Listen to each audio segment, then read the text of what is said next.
Hello, watch enthusiasts. Welcome back. When we talk about Rolex, almost everyone around the world knows the name, even people who aren't really into watches. It's widely considered the most recognizable watch brand on the planet. But when we mention Tudor, the story feels very different, even though both brands actually come from the same roots.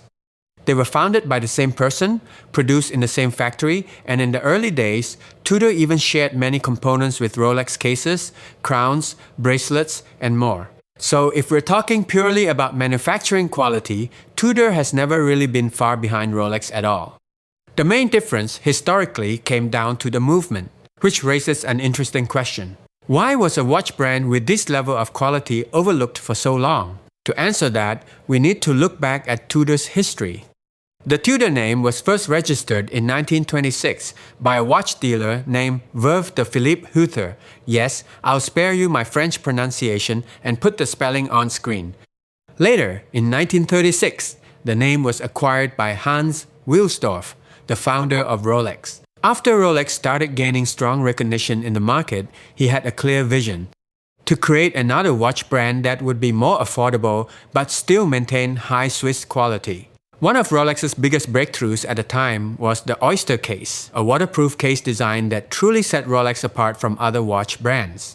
Wilsdorf wanted to make this Oyster-style durability accessible to more people at a lower price point. After securing the Tudor name, he officially founded Monte Tudor SA in 1946.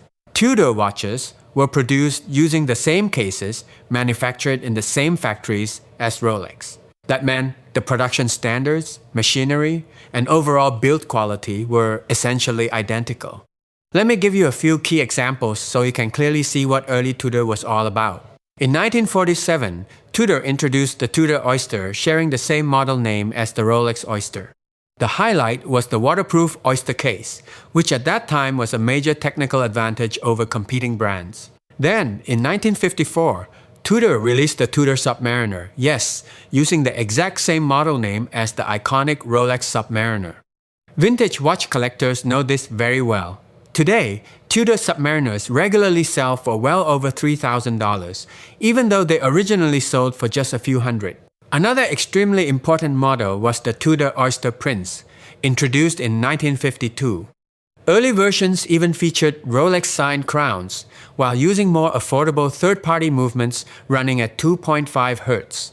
This was how Tudor maintained quality while keeping prices accessible.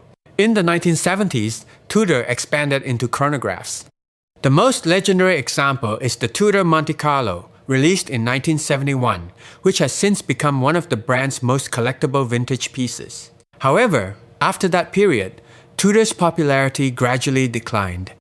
By the year 2000, the situation had reached a low point. Tudor watches were no longer officially sold in either the United States or the United Kingdom. One major reason was that Tudor's original advantage, offering waterproof Oyster cases at a lower price, slowly disappeared. As time passed, water resistance became standard across the industry, and Tudor lost its key differentiator. As a result, the brand faded significantly from public attention. It wasn't until 2014 that Tudor officially returned to the UK market. The real turning point came with the arrival of Davide Cerato, who joined Tudor as head of design. This moment marked the true beginning of modern Tudor.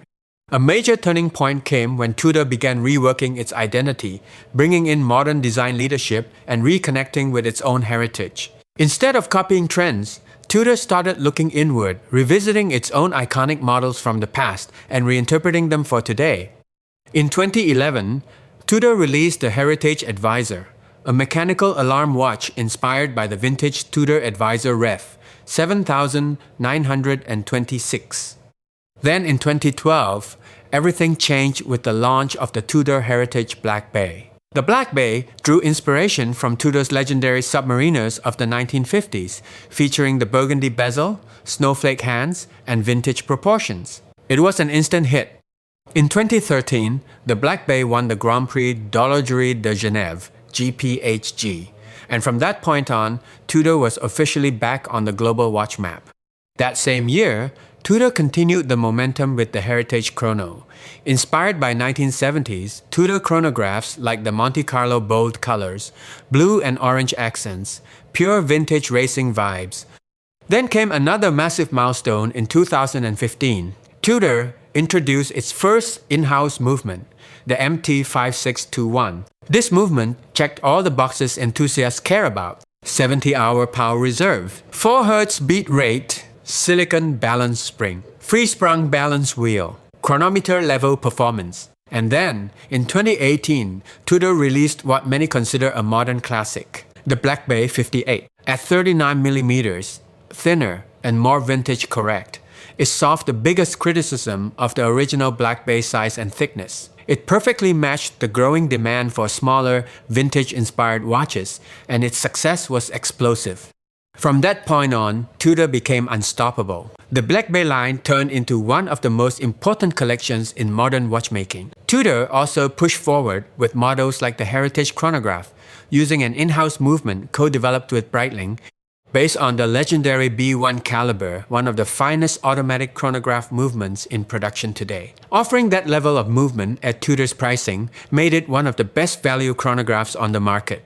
And today, Tudor stands as one of the most important Swiss watch brands of this generation, no longer living in Rolex's shadow, but proudly standing on its own. If you enjoy honest, straight-to-the-point watch content like this, don't forget to like, subscribe, and share. And if you've watched to the end, let me know your thoughts in the comments. I read and reply to almost everyone. Thanks for watching, and I'll see you in the next one.